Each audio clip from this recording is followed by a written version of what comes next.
नमस्कार। मेरे चैनल पे जुड़ने वाले मेरे सभी युवा मित्रों को प्यार भरा नमस्कार। सभी दिल से युवा हैं, तो इसलिए मैंने युवा मित्र कहा। तो मित्रों, आज हमारी बातचीत होगी बिहार के चुनावों पे।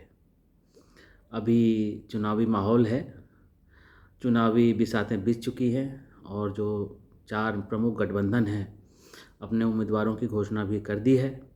पहले चरण का चुनाव 28 अक्टूबर को निर्धारित है और भाजपा, जेडीयू, हम और ये वीआईपी पार्टी, ये पहला गठबंधन। दूसरा गठबंधन यूपीए की, जिसमें आरजेडी है, कांग्रेस है, लेफ्ट पार्टियां सीपीआई, सीपीएम और भाकपा माले है। तीसरा गठबंधन जो रालोसपा है, उपेंद्र कुशवाहा की पार्टी, और बहुजन समाज पार्टी, उसके गठबंधन के बीच का है। और चौथा पप्पू यादव और छोटी छोटी पार्टियों का है। तो तमाम पार्टियों ने अपने उम्मीदवारों की घोषणा कर दी है। चुनावी बिसात बीत चुकी है और ज़ोर शोर से चुनाव प्रचार भी चल रहा है। अभी एक ओपिनियन भी पोल भी आया था टाइम्स नाउ सी वोटर का, जिसमें कि एनडीए को 160 और यूपीए को लगभग 75-76 के आसपास सीटें दी गई और अन्य को 5 या 10। परंतु मित्रों, ये चुनाव उतना आसान नहीं है जितना लोग समझ रहे हैं। खासकर लोजपा के अलग होने के बाद, और लोजपा 141 सीटों में लड़ रही है, जहाँ जहाँ भाजपा नहीं लड़ रही है। तो मेरे हिसाब से लोजपा इस चुनाव का एक्स फैक्टर सिद्ध होने वाला है। वो क्यों? पहली बात तो उसके संस्थापक आदरणीय श्री रामविलास पासवान जी का निधन हो गया, तो उनको एक सिंपैथी वोट भी है, सहानुभूति मिलने की संभावना है। उनके सॉलिड 6 से 7% वोट बैंक हैं और लगभग 80 से 90 विधानसभा क्षेत्रों पे उनकी निर्णायक भूमिका है।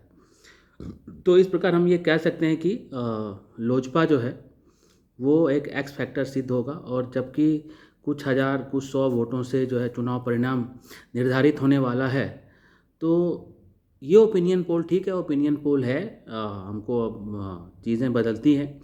परंतु मुझे लगता है कि ये चुनाव एक जो जो कहते हैं फॉरगॉन कंक्लूजन, वो नहीं है। ये बिल्कुल it is going to be very close election, बहुत बहुत क्लोज इलेक्शन होने वाला है और इसके कई कारण हैं। परंतु सबसे बड़ी बात जो इस चुनाव में ये उभर कर आ रही है, जो मेरा मानना है, कि चुनाव एक परसेप्शन का खेल होता है। आप किस तरह का परसेप्शन बनाते हैं, उससे हवा बनती है और उसके बाद उससे स्विंग वोटर आपसे जुड़ते हैं।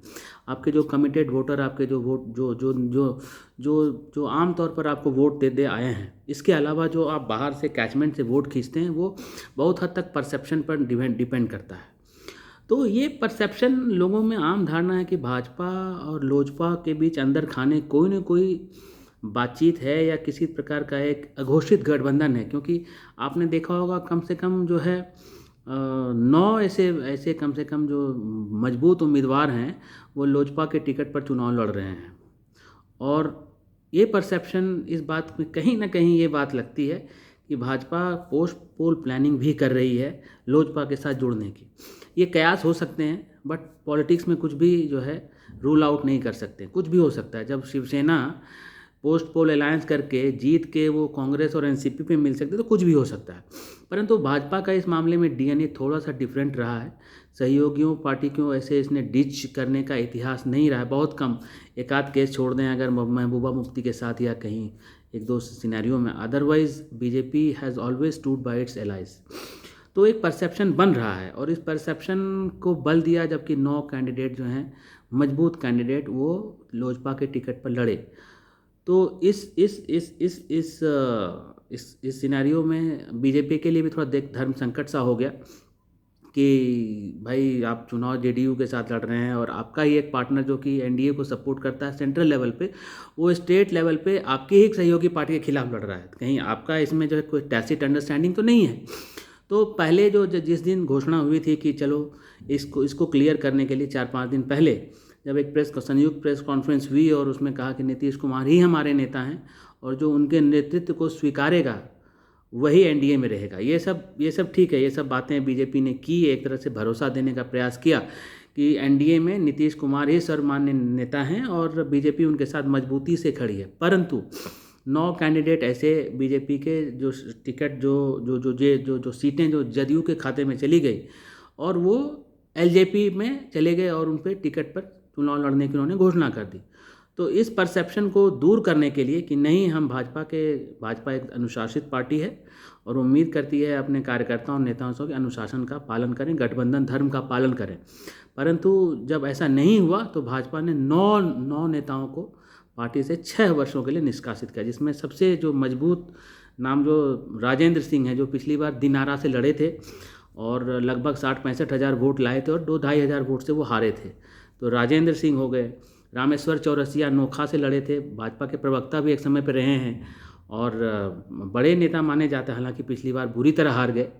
इसके अलावा जो सिटिंग एमएलए हैं रविंद्र यादव, जो कि झाझा के एमएलए थे, उनकी सीट जदयू के खाते में वो लड़ रहे हैं। इसके अलावा मृणाल शेखर जो कि अमरपुर में है, वहाँ से वो लड़ रहे हैं लोजपा के टिकट पे। उन्होंने भी लगभग 50-55 हज़ार वोट पिछली बार लाए थे। इसके अलावा उषा विद्यार्थी जो पालीगंज से लड़ रही हैं,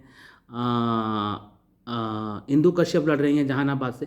तो इस तरह के सिचुएशन को क्लियर करने के लिए कल भाजपा के अध्यक्ष जो हैं, बीजेपी के स्टेट प्रेसिडेंट जायसवाल जी, उन्होंने 9 लोगों को पार्टी से निकाला।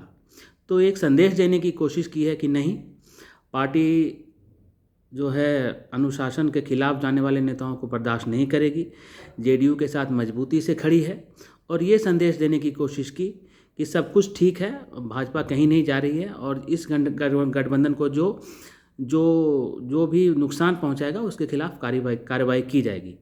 लेकिन लोग ये भी मानते हैं कि इतनी दूर ये लोग जाएंगे, क्योंकि कुछ लोग जैसे राजेंद्र सिंह संघ से जुड़े हुए हैं, लगभग 35-36 सालों का उनका आरएसएस के साथ जुड़ाव है, एसोसिएशन है। और गत वर्ष में जो झारखंड में चुनाव हुए थे उसमें भी वो प्रभारी थे, वहाँ के चुनाव के सह प्रभारी। तो ये भी लोगों को लग रहा है कि नहीं, बिना पार्टी के अनुमति के वो कैसे ऐसा कर सकते हैं। तो इसलिए कल जो है उन्होंने थोड़ा डंडा चलाया, उनको निष्कासित किया। आगे देखिए होता है क्या। परंतु मैं ये चीज़ स्पष्ट मानता हूँ, this election is closure then it appears. और कुछ हज़ार कुछ 100 वोटों से, क्योंकि विधानसभा क्षेत्र है और विधानसभा के इलेक्शंस हैं और 2 लाख 2.5 लाख अमूमन एवरेज वोटर काउंट है। तो और 5, 6, 7 कैंडिडेट, तो जिसको 30-35% वोट मिल गया वो जीत जाएगा। तो इसलिए this election is going to be lot more closer as it appears. कागज़ पे और जो नरेंद्र मोदी की अपील है भाजपा उत्थान पे है, तो हम कह सकते हैं कि एनडीए को एडवांटेज है, एनडीए को एज है। और जबकि लालू प्रसाद जी जेल में हैं, तो इस बार उनका थोड़ा एक्टिव, वो बिल्कुल एक्टिव ही नहीं है। वो तेजस्वी यादव की वो विश्वसनीयता नहीं है, कुशवाहा अलग चले गए हैं। तो एक ऑपोजिशन भी जो है फ्रैगमेंटेड है। और ओवैसी की पार्टी हो, बीएसपी हो, तो कुछ जो माइनॉरिटी कम्युनिटी की वोट है वो काटेंगे ही काटेंगे। तो माइनॉरिटी कंसोलिडेशन इतना नहीं हो पाएगा जैसा उम्मीद पहले की जा रही थी। तो ये सब कयास लगा रहे हैं, क्या होगा नहीं होगा। परंतु हाँ, अभी ये कह सकते हैं कि एडवांटेज एनडीए।